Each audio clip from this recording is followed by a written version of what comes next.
Excuse me, আমি এখানে বসতে পারি? হ্যাঁ, বসো। পটবে। তুমি না খুব সুন্দরী। Thank you. বাড়ার থ্যাংক ইউ, ডোজ বাড়াতে হবে। দেহ ঠাকুর থাকো, সাবন না খাইয়ে বসি। দেহ ঠাকুর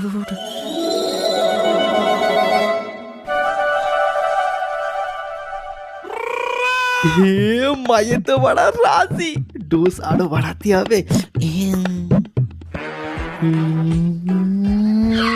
এই থামো থামো থামো, তুমি এইটা করো না। কেন? তুমি খুব হ্যান্ডসাম, তুমি খুব ভালো ঘরের ছেলে, কিন্তু তুমি এটা করো না। কিন্তু কেন? আসলে আমি এইমাত্র একটা ক্লায়েন্টের কলা মুখে নিয়ে আসলাম।